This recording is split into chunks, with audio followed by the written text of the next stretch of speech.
Barclay. Émilie, bonsoir.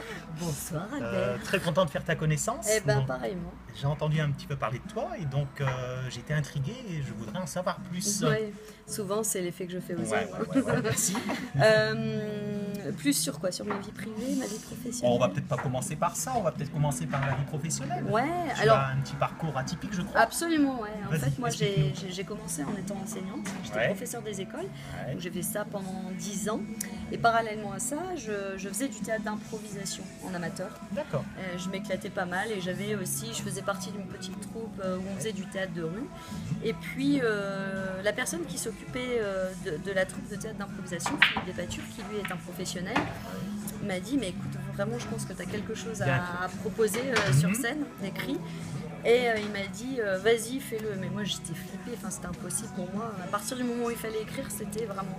Et puis finalement il m'a vraiment accompagnée, il m'a mis des coups de pied au cul et puis on a fait une première, mais si tu veux, ça s'appelle l'art indélicat de la féminité. D'accord. Mais j'ai commencé comme si je faisais mon spectacle de fin d'année. Il se trouve que le succès a été plus que ce que je pouvais penser. Moi je pensais qu'il n'y aurait papa, maman, tati, quoi. D'accord. Et finalement on a remis des dates, et puis j'ai joué comme ça pendant un an, quasi tous les week-ends.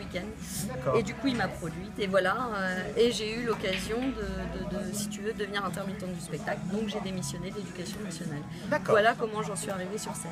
Donc tes premiers spectateurs, c'était les enfants de l'école en fait. Ouais, on peut dire ça. Ouais, d'accord. Tu avais un bon relationnel avec les enfants, ça se passait... Déjà, tu avais un petit peu cette... Moi, j'ai toujours aimé mon métier d'enseignante. Hein. J'ai pas quitté par dépit ou non, vraiment. Mais quand j'étais gamine, tu sais, au collège, on te fait remplir une fiche, on te dit mais tu veux faire quoi quand tu seras grande? Moi, je m'étais actrice enseignante. Wow. Et j'ai eu la chance de faire les deux. D'accord. Donc non, j'aimais beaucoup vraiment mon métier d'instit. Et d'ailleurs, c'est rigolo parce que maintenant ils sont grands, ils viennent me voir en spectacle. Ah super. Ouais. D'accord. Et donc aujourd'hui, tu écris. Oui. Donc ta source d'inspiration, c'est voilà, tu vas chercher ton inspiration dans quelle... Vraiment dans tout. Moi, je suis une fan de striptease, l'émission striptease. Ouais. J'aime aller chercher l'authenticité chez les gens avec tout ce qu'il y a d'humain, c'est-à-dire leur côté qui peut être très drôle malgré eux, mais aussi le côté vraiment très sensible, très humain tout simplement. Et donc, en tout cas, ma ligne artistique aujourd'hui, c'est essayer de reproduire ça sur scène. C'est-à-dire, ok, on peut faire rire, mais essayer de voir aussi l'authenticité qu'il peut y avoir derrière chaque personne qui nous entoure. Donc ça peut être une concierge que je vais voir. Là, je suis en train de créer un spectacle qui s'appelle Majorette. Voilà, donc, et l'idée, c'est de montrer qu'on n'est pas que des chevals qui ne font pas caca pendant les défilés. Voilà, des chevals. Des chevals. Des chevals.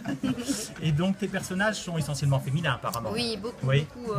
Disons que le premier spectacle, j'avais vraiment envie de montrer les failles humaines de la femme parce que finalement les femmes on met beaucoup d'apparat pour essayer de paraître bien alors que finalement vous les hommes vous nous aimez quand on est à poil et sans rien. Nature, c'est ça. Non mais voilà, après j'ai d'autres spectacles effectivement. Là je suis dans une comédie qui s'appelle D'un sexe à l'autre où artistiquement c'est jouissif parce que je dois jouer un homme qui est dans le corps d'une femme. D'accord. Donc essayer de penser homme. Ok. Donc là par contre vous êtes à deux sur scène. Là on est à deux sur scène, c'est une comédie. Échange. Exactement. Et on me dit aussi que tes spectacles sont très interactifs. Ah oui, alors parce que moi, si tu veux, vraiment, j'aime pas jouer avec ce qu'on appelle en théâtre le quatrième mur. C'est-à-dire que je joue pour le public et pour moi, ça doit être vraiment un échange. Donc déjà, ils viennent, c'est chouette. Mais l'idée aussi, c'est de montrer que, allez-y, participez, on fait ça ensemble, on construit. Oui, puis... et dans tous mes spectacles, c'est comme ça, je peux pas m'empêcher. D'accord, c'est comme ça. Et donc le public réagit effectivement. Et oui, puis je rebondis. D'une soirée sur une autre, forcément c'est différent. Exactement. Parce que le public réagit différemment. Exactement, voilà. Ok, d'accord. Si tu avais un conseil à donner à un jeune qui démarre dans le métier, qu'est-ce que tu lui dirais? Déjà de croire en lui, parce que je crois que c'est la base, il ne faut rien lâcher. Par contre, il n'y a pas de secret, il faut travailler. Et puis croire en ses rêves, c'est aussi, si tu as un rêve mais que tu n'essayes pas, tu ne peux jamais le développer. Finalement, c'est étape par étape que ça se fait. Donc après, c'est des rencontres, mais quand on croit en quelque chose, je pense qu'on déploie tellement d'énergie que si on a un minimum de talent ou de travail, voilà. Après, il n'y a pas de secret. Pour la longévité, il faut travailler. Voilà, tout à fait. Ok. Tu as donc des projets pour l'avenir? Oui. Alors là, je suis en ce moment dans la création d'un spectacle petite enfance, 3 mois, 3 ans, donc crèche. Je viens d'être maman, donc c'est un sujet qui me touche. Et puis le duo Majorette que je vais jouer avec Marielle Duroul, qui est une comédienne complètement déjantée, chanteuse, artiste, elle fait du cabaret, du transformiste, elle a une voix incroyable et voilà, enfin elle fait même dame pipi parfois, il me semble. Oui, bien. Non, donc voilà, et ça c'est vraiment, c'est un rêve depuis longtemps de créer un spectacle avec quelqu'un qui me complète et on s'est vraiment bien trouvé, donc c'est chouette. Donc si on veut te voir, où faut-il aller? Alors sur mon site internet, emiliedelettré.com. Oui. Ensuite je joue très régulièrement dans la région du Nord au Spotlight à Lille, Istanbul et en Gambetta, où nous nous trouvons là actuellement. Et puis sinon il faut m'inviter et avec une bière je serai là. D'accord, ok. Eh ben écoute, on est pressé de voir ton spectacle, donc je sais que tu vas bientôt passer en scène. C'est donc, ça, je vais m'épiler, j'arrive. Dernière petite question, Oui. Est-ce que tu as un gris-gris ou est-ce que tu as un rituel avant de rentrer en scène? Oui, j'ai honte de dire. En fait, depuis la première fois, je joue toujours avec ma culotte fétiche. D'accord. Non, mais c'est vrai en plus.